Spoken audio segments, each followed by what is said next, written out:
Hey everyone, Sam here, otherwise known as FPL Pricey. It may be the international break, but that doesn't stop us from planning our transfers ahead of game week 12. I've got 2 free transfers and a ton I want to do with my team. So without further ado, let's get cracking. I made a video a bit like this during the previous international break that went down really well with all of you. So fingers crossed this one is helpful to you. And if it is, I would really appreciate it if you gave it a like and also subscribe to the channel so you didn't miss out on any future content. It really would mean the world to me.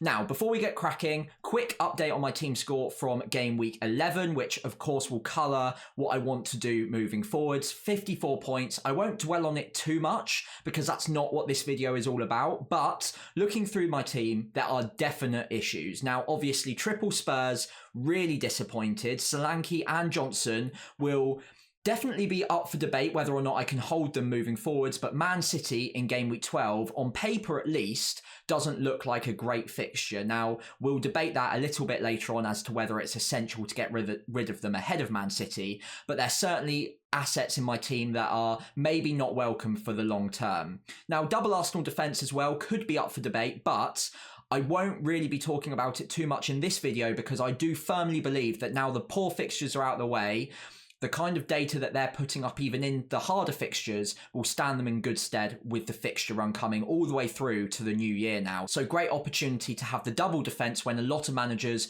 will be selling, and I do have a feeling clean sheets are just round the corner for them. However, there is another defender stinking up my team at the moment, and that is Rico Lewis, who has been really poor, not even locked in to start anymore. And the way Man City are defending without Rodri at the moment, they just look so easy to turn over on the break. And although I don't expect them to keep losing games, I do expect them to keep losing their clean sheets and conceding 1 or 2 a game. And although they're still a great team, that just doesn't bode well for someone like Rico Lewis, and he will be a player that I'm looking to move on from, maybe this week, maybe next week, but certainly very, very soon. In the midfield, overall, I'm pretty happy with it. Having Salah is obviously great, and Burmo's going nowhere. Semenyo, although he's on 4 yellows, is going absolutely nowhere. He's flagged at the moment in FPL ahead of game week 12, but it does look precautionary, and I would expect him to be fine for game week 12. And Rodgers as well, which you can't see on screen at the moment, there you go, on my bench, is also absolutely fine. It's really Johnson that I'm most concerned about. And in my forward line, it could be a case of just get rid of the lot of them because they've all been really poor. Harland obviously got the goal in game week 11, but he's not performing at a level that you'd need him to be worth the value for money at 15 plus million. And there are so many other premiums with better fixtures over the next few game weeks that I definitely do want to get to. And the only way I'm going to be able to do it is if I get rid of Erling Haaland. So that will be a main point of discussion. Solanke, I've already spoken about, has been poor recently. Obviously, the 16-pointer in game week 10 meant that we were happy to hold him for Ipswich, but overall, there are other strikers at a lower price point outperforming him, even in the data at the moment. And Calvert-Lewin, what more can I say? He's been one of the worst picks I've ever made in FPL, over 10 plus years playing the game. Bringing him in on wildcard in game week 6, I wish I could go back in time and just shout at myself, what are you doing? But it is what it is. The decision was made and I'm going to have to move forward with it. And obviously he will be a sell in the coming game weeks. In the meantime though, let me know how you got on in game week 11, whether or not you beat my score, 54 points. I'm sure most of you did, but if you didn't, not to worry, it was a fairly low scoring game week on average, and there's plenty of time left to recover. So taking a quick look at my bus team ahead of game week 12. Bus team, for what it's worth, is a term that's been used in FPL for quite a while now. It's basically, if you get hit by a bus, this is the team that you'd end up playing in the next game week without making any transfers, any moves. So this is how I'm set up at the moment. Overall, there are a few pieces that I do quite like. I like the majority of my midfield, but there are obvious exceptions there. And up front, having Erling Haaland at home to Spurs, on paper at least, looks like a pretty decent fixture.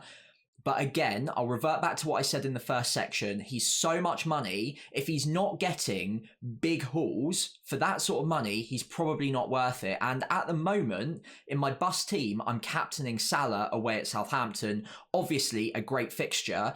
It's even a potential triple captaincy fixture. And I say that as a Southampton fan.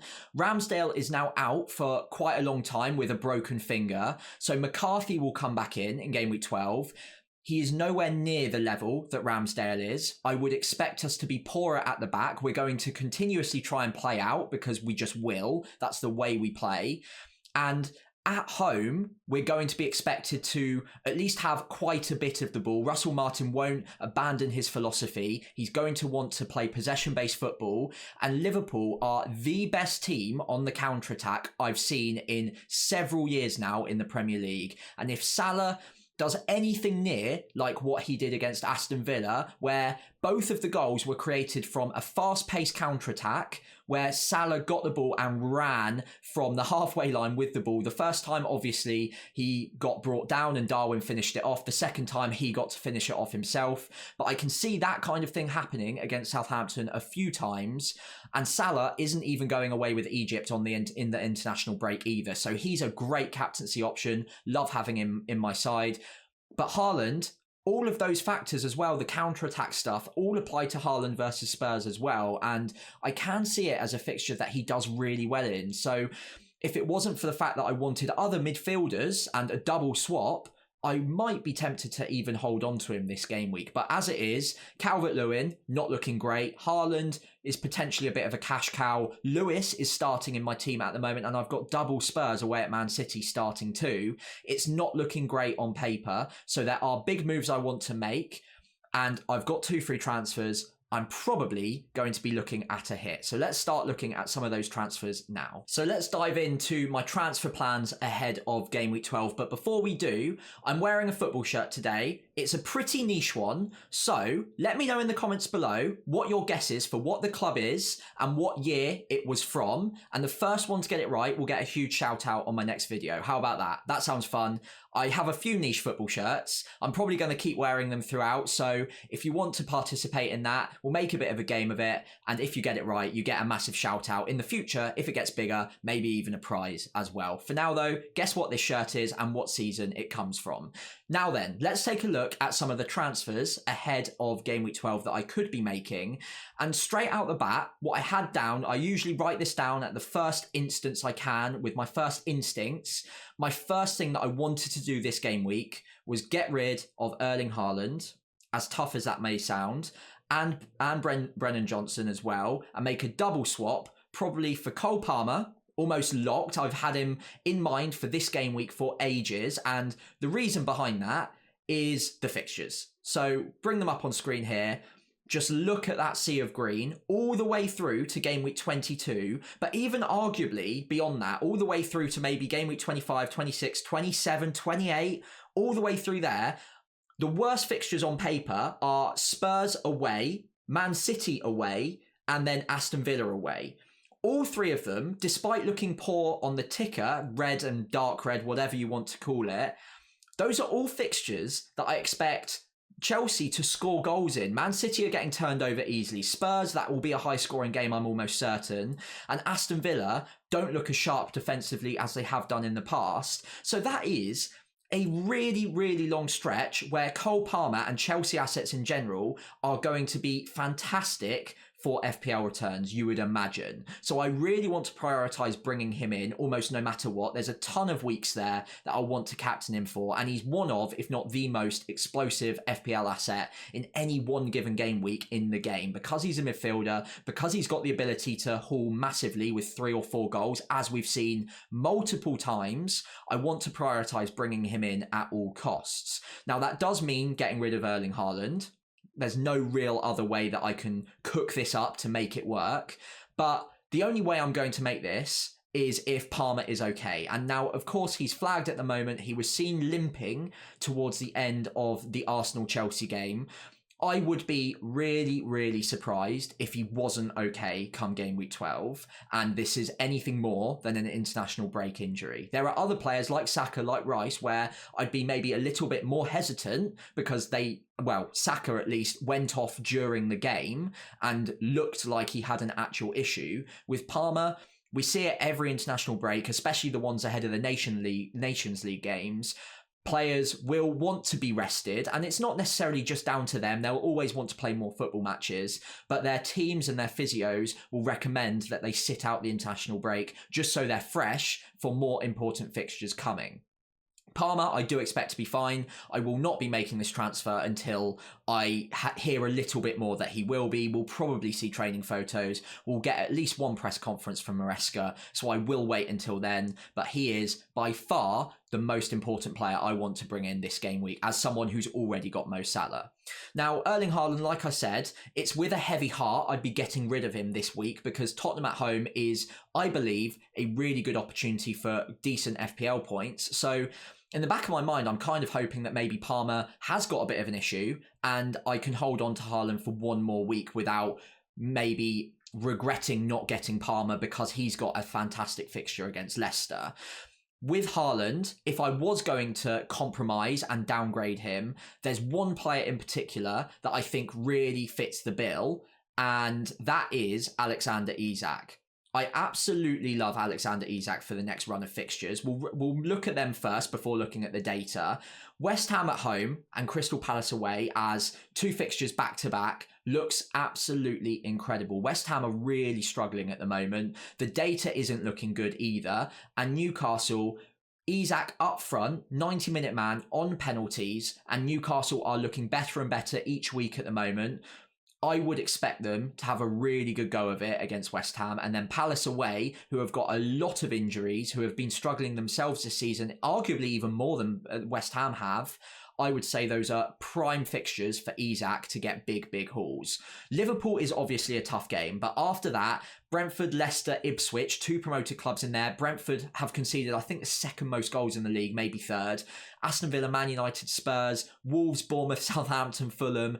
A bit like Palmer, there's only maybe one fixture in that entire run that I don't like the look of, and that's Liverpool. And all the way through, I think Isak is going to be playable and maybe even on the odd occasion captainable in some of these fixtures. The data this season hasn't been outstanding, but he's still running at 0.6 XGI per match. He scored 3 on the trot. He looks explosive. We know last season he can go on little hot streaks. And we know, again, the data can be very good. His XG of over 20 last season was phenomenal. We know he's a quality operator, and I do expect him to do very well in the next run of games. And not everyone is going to be able to get there either. So I think in a dream scenario, I would be picking Isak alongside Palmer as a double swap for Harland and Brennan Johnson, and that would, luckily, be for free. Now, the problem lies in the fact that I've done those two moves. They could arguably be called luxury moves because Harland and Brennan Johnson could do fine against each other. City are getting caught out. Brennan Johnson is fast and will get in behind them a couple of times. He might get a couple of opportunities. The XG's been good. Spurs, as a team, are creating a lot of chances. And getting rid of Johnson is always going to be a risk for that reason. But long term, I just don't think he's the player that I want there. And every week I've got Brennan Johnson is another week that I don't have Cole Palmer or Saka in that spot in midfield. And I think that fundamentally, during this season, we're going to have to make tough decisions. And whilst I don't think Brennan Johnson's a bad pick, and he will probably score goals throughout the season, Palmer and Saka, I believe, are far superior picks with many more routes to points and will be more reliable throughout the season, especially with Palmer's fixtures. I think it's just too good to ignore. Now, again, like I said, there are still other issues in my team. Those could be seen as luxury moves. And there are other pretty standout problems like Rico Lewis. Greaves, maybe not so much because he is usually last on my bench, but he is injured and we don't know whether he'll come back in game week 12 or not yet. Mykolenko, okay, fine, but I don't really feel confident playing him week in, week out. The fixtures, by the way, for the next few aren't bad, but then they really turn against Liverpool in 15 all the way through. I don't think I've ever seen a patch of fixtures quite that bad. Liverpool, Arsenal, Chelsea, Man City, Nottingham Forest, Bournemouth, Villa, Spurs, Brighton. I would be very surprised if they kept even one clean sheet in that time. So Mykolenko is going to be an issue pretty soon. Not this game week, but pretty soon. And then Lewis as well, you're not expecting clean sheets in many of those games to come, and he might not even start against Spurs or Liverpool. Walker playing right back is obviously the preference for City, whether you agree with that or not. And on the left, they want to play Gvardiol left back, and then it's whether or not they've got enough cover at centre-back by the time we get to game week 12. It looks like, from what Pep has been saying, that Diaz and Stones will be back in contention ahead of game week 12, and Ake's not far away either. So I actually think that Lewis is primed for a benching in game week 12. Even if I did sell Lewis, even if I didn't sell Lewis and played Mykolenko against Brentford at home, which again I think is a very low chance of a clean sheet, I'd also be playing Pedro Porro away at Man City, which I think is a very low chance of a clean sheet. I do think he's a slightly better hold than some of the others. He is a 90-minute man. We're going to want that over what is a very congested fixture period over Christmas. We've got some midweeks coming, and I do want to be able to rely on my defenders to start every game. Although clean sheets don't look likely, I do still think Porro could be a nice little player to keep hold of, because attacking returns are not consistent, but they do come up more often than other defenders. This week, though, away at Man City, it's not looking great. So I do think that ideally I want to make a defensive transfer. So that already leads me into a hit. And then I've also got DCL up front, and at this point in time, I'd have to start one of DCL or Solanke, even if I made that other double switch. I think out of the two, even though Solanke's got a much worse fixture on paper, I'd prefer to start Solanke over DCL. But out of the two, I want to get rid of DCL almost no matter what. Solanke, I can see a world where I come out of game week 12 and I'm like, okay, it's Fulham, it's Bournemouth, Chelsea, Southampton. He's not maybe ideal, but also maybe not a priority to get rid of. With DCL, Calvert-Lewin that is, for any of you who don't know the abbreviation, he is definitely a sell. He's been absolutely horrific for so many weeks now. One of those weeks, he actually put up really good data. All of the others, really poor. And like I said with Mykolenko, the fixtures run out soon, and I don't even know for certain he's a starter in game week 12 or beyond now. So I think Calvert-Lewin is the player that I'm most happy to get rid of. And if I was getting rid of him this week, it comes down, for me anyway, to two players that I'd want to bring in instead. Now, number one is Matheus Cunha, who I really like the look of. Although the best fixture on paper is now out of the way, Southampton at home, he's been putting up good data, not electric data, but good. And he's on penalties, he's on some set pieces, and he is a bonus points monster. If he gets even one attacking return, because Wolves don't score many goals, and because he's so creative, he's got a lot of routes to getting the bonus points. He is phenomenal, and we've already seen he's gotten 13 bonus points so far this season off of not too many attacking returns. And the fixtures to come, all the way through to probably game week 19, you would say, are looking really decent, including two promoted sides in there. So I think it's just a matter of it's keeping it simple. Cunha makes a lot of sense. He ticks every single box. Penalties, set pieces, good data, 90-minute man, and I can play him in every single game week from now until game week 19 without worrying. So I like Cunha. Now, if I did want to save extra money, and a player I really like the look of as well, that would be João Pedro. Now, Pedro has just come back, so that is the one thing that's making me a little bit cautious. But given the fact he's now got a 2-week break, and the way he performed in that 25 minutes against Man City, I really am tempted to just go straight for João Pedro, keep it really simple. 5.4 million is insanely good value for money. And the fixtures, like with Wolves, are very good, arguably for much longer as well, because that Aston Villa game, although red, is fine. Arsenal is the one tough one on the 4th of Jan in game week 20. But then after that, they're great all the way through to game week 29, you would say. So João Pedro just makes so much sense. I know at some point you'll wildcard, but I think he's going to climb in value. And although Brighton have a lot of good players in attack that they can rotate, I think João Pedro is undoubtedly first choice, undoubtedly their best player, their best attacker, and Hertzler has come out and several times said that he is one of their key performers and the player that they look at as a leader in that front line.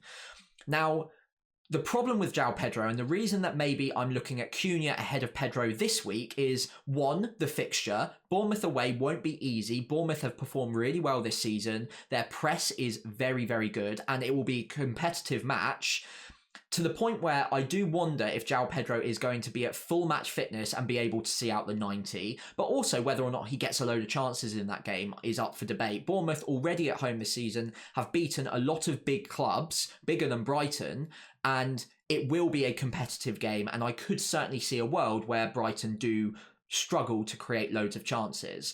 The opposite could be true, and they could do really well, so don't let me put anyone off of João Pedro this week. But out of the two, because Cunha's already proven his fitness, because he's already been a 90-minute man, and because it's kind of less game weeks left before Cunha will be a sell again, I want to prioritise Cunha a little bit first. The other thing to mention is Southampton at home in game week 13 is an ideal hopping on point for João Pedro. And if I do hold on to Solanke for 1 week, I could always just get rid of him next week and bring in João Pedro and save another bit of money to make other moves, maybe upgrade to Saka in the midfield as well. So I think for now, at the moment, I prefer bringing in Matheus Cunha. There are other options. Jackson could be up there. You could look at Wood, although the fixtures have gone. Welbeck, I prefer João Pedro. And Wissa, although I do like him, the fixtures do turn pretty soon. And having double Brentford, I think might be a little bit much. He gets subbed off early sometimes. Thiago, their record signing, will be back soon. And he's not on penalties either. So I think Wissa is slightly below the others. But for now, I think Cunha is my preferred choice. That's already a -4. I haven't made my defensive transfer. So it's whether or not then I think that it's worth taking a hit to just steady the ship a little bit, bring in a player that I really am confident of for the foreseeable in defence, that I know the minutes are going to be good, that I know that I can rely on with good fixtures in the medium to long term, and set me up over the Christmas period with someone that I can always play. Now, if I was doing that, I think Lewis is the first player I'd get rid of. I'm not certain on the minutes. I'm not certain on the defensive data. The attacking data has not been great either recently, so I'd be more than happy to get rid of him, and that gives me 6.4 to play with. Now, looking at defenders, I do have a few different options, and a very small part of me is quite tempted, even with the fixtures, to just keep it really simple and go Van Dijk. Now, there are 2 tough fixtures in there, Man City and Newcastle, but outside of that, all the way through to game week 25, it's looking pretty good. And Liverpool's defensive data so far, we should be able to check Van Dijk for this because he's played every minute of every game. 0.85 XGC per 90 is really good. That's sort of Arsenal levels from last season, and we all know how good they were defensively last year. The only problem is that Man City fixture in game week 13, and you do expect them to concede in that game. But if you can manufacture a way to maybe bench your Liverpool player, and by the way, the same applies for Konate, who's cheaper, but maybe not quite as nailed, although I think it's worth noting he's undoubtedly first choice. He's getting really good minutes now in almost every game. That Brighton game was a bit of a misnomer, of course. The data's not good from an attacking point of view, but I also like him if you want to save the money. With either of them, you're locking yourself into a very good, heavy control-based side over the Christmas period, where I think clean sheets will ramp up a little bit because defences will try and lock down and conserve energy. So I do really like that.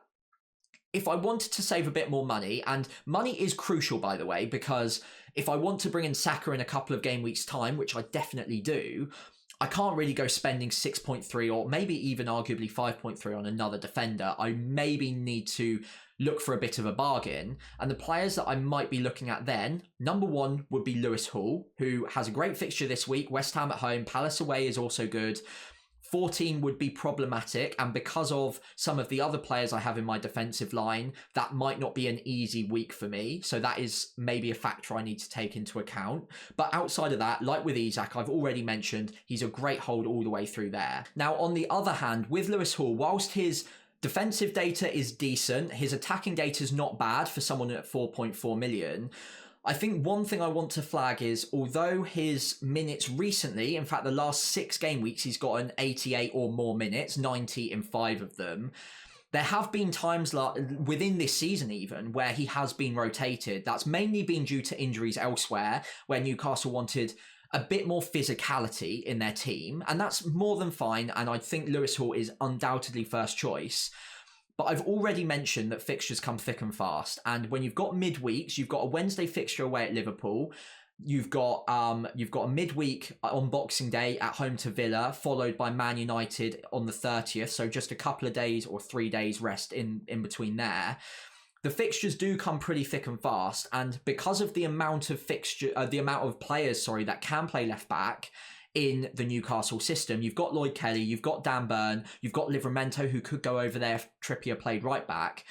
I would be surprised if Lewis Hall didn't get rested in 1 or 2 of these games, and it could come at really annoying times. It could come at Palace away ahead of Liverpool at home, who they'll want to play their best side for. It could come at any point in this little batch here. It could come against Ipswich, it could come against Villa, could come against Man United.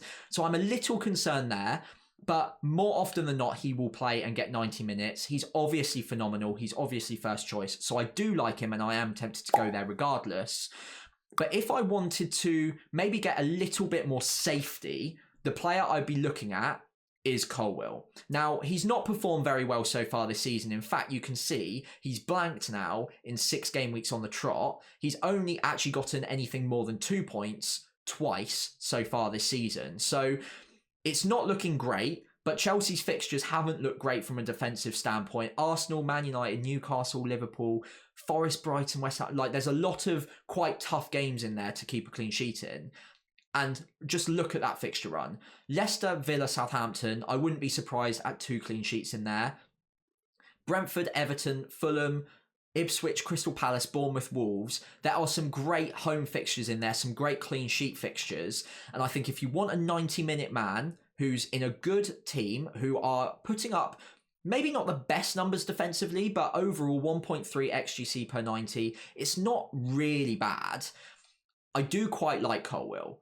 The other player that I do like is Ait-Nouri, who has been pretty locked into their side so far this season, has been getting 90 minutes. In fact, I think the last 7 now, he's got 90 minutes in. Much better attacking data, but much poorer defensive data. It's a bit of a head versus heart decision there, whether I would go for someone who is maybe a little bit more of a stalwart and putting up better numbers defensively, or am I going for those explosive returns? Now, the only asterisk with Ait-Nouri, and the thing putting me off of him at the moment, is the 4th yellow card. And like I said, I've got issues in my backline anyway. I can't really afford to carry anyone for a game week.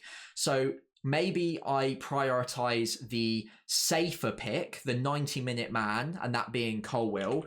I know he's flagged, but I'm not really that worried about that at the moment. I think that's an international break injury. Obviously, I'll leave it to the last minute. But Leicester away is a good hopping on point. They've only failed to score once, by the way, so I'm not taking that for granted as a clean sheet. But Southampton away, not bad at all. And I think overall I can make peace with that. So at the moment, let's put in Colwill for now, although that could easily be Lewis Hall. It could also easily be Ait-Nouri at this point in time. Let me know which one of those 3 you prefer at the moment. And looking across my side, a -8, although it's an 8-point hit, I think overall I do like the look of it. And I'm really tempted to just kind of clean house, make sweeping changes, and set myself up well for the longer term, and maybe get myself back on the front foot again, because it feels like in recent game weeks I've been a couple of moves behind what I want to be doing, and just making the double swap of Palmer and Isak and nothing else would still leave me with the issues of playing either DCL or Solanke this week. I'd still need to sell DCL soon, maybe even Solanke.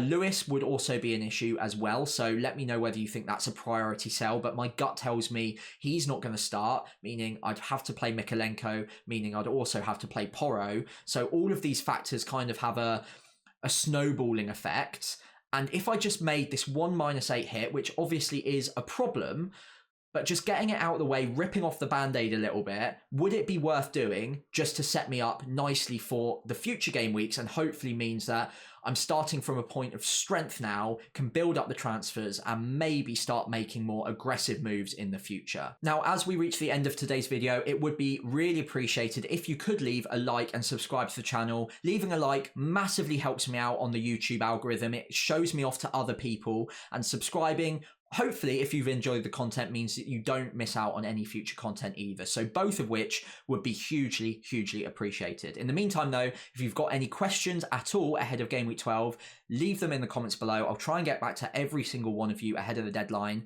And I'll see you later as we start looking at some of the best players to buy ahead of Game Week 12.